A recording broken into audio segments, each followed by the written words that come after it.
3D Rising is in Jupiter, Florida, where the state championships just took place, and St. Thomas Aquinas took home a 13-11 victory over Ponte Vedra, becoming 19-0, improving to 19-0 in the year, completing the undefeated run. We're talking to head coach Terry Crowley. Coach Crowley, congratulations. Just take us through this victory and how you guys actually were able to come out on top here. Well, we knew Ponte Vedra was going to come out high, and they played a great two-man game, and you got to see how well they played it in the first half. A lot of it was adjustments at halftime we were able to make, and we thought if we stayed in transition we would have a better shot, as opposed to saying it's settled, because in the settled situations they were able to get deeper in. So we thought, look, Nick Brodiak winning those face-offs down the stretch was a huge help. And keeping the ball in transition was, I think, the key to the victory for us. Some of your players talked about your athleticism and that they knew that could be a difference for you guys. Absolutely. That shined through in transition, and I think on defense as well. Just your thoughts there. Absolutely. Our whole mantra from the beginning of the year is we're the best athletes in the state. And we were blessed to have a great football team as well at St. Thomas. And some of those guys play in the football program. So it's been a nice transition from it. So we're getting athletes that maybe I call them tweeners, that maybe they come in ninth grade and they're 6 foot, they run a 4.8, and they're not quite quick enough for the football team. Those are the athletes that we talk about sometimes that we get on the lacrosse team. Mikey Adler had an outstanding night in cage, his second great night in a row. Just talk about that, and then also playing against the goalie that hot as well. Yeah, absolutely. Mikey Adler did a great job for us all year. I think one of the things that you notice about Mike is we have a little mantra that we say, big-time players play big in big games. And Mikey, again, stepped up for us. He stepped up against Oxbridge. So many times in the course of the year, Mikey has stepped up and made the big save at the big time. And he did it again tonight in the fourth quarter. Speaking of standout players, this has to be pretty special for you, being able to coach your son. Yes. Just talk about, what he had a couple of big goals for you tonight, 2 in a row, to help push you guys ahead there at the end. Right. Just talk about the challenges and the excitement of coaching your son. I think it's obviously it's a challenge. I think for him it was tough because his older brother was an All-American last year as well. He's at Towson University, so for him to come in this year, I think he's always going to have to prove himself, and I think he did that. He was our leading scorer this year, and he does it. It's with me on him all the time.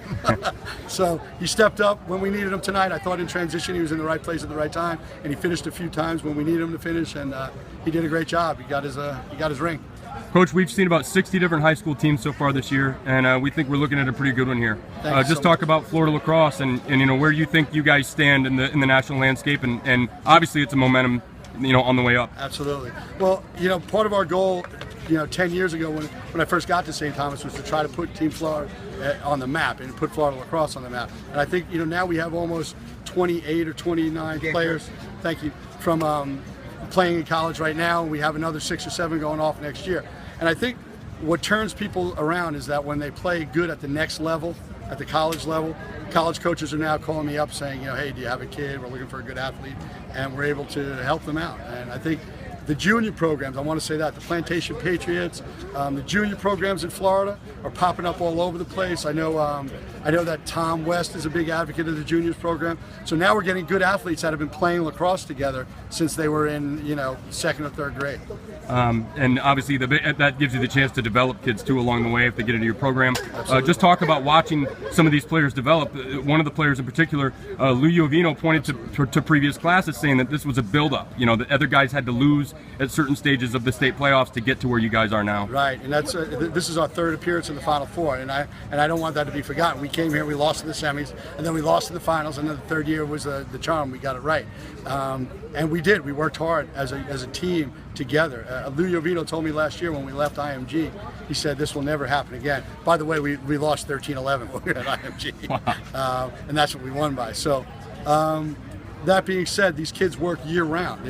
They go to Long Island, they go to Baltimore as a team, and we play in the Nationals up there at Ward Melville High School, and they work to come to this day, to get to this day, and they rose to the occasion. And this day means 19-0. Obviously, undefeated is not as important as the state championship. No. But just reflect on the season and the bond that you have with these players. Well, our goal, we don't talk about being undefeated.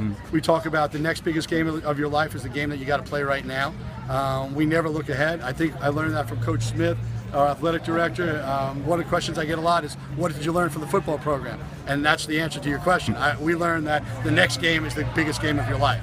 And we try to live by that. We get ready only for Ponte Vedra. Yesterday we got ready, only for Benjamin. Well, Coach, get ready right now to just enjoy yourself, and congrats on this win. Thank you so much for your time. Thank you, man. I appreciate it, Casey. Good to see you. Thanks.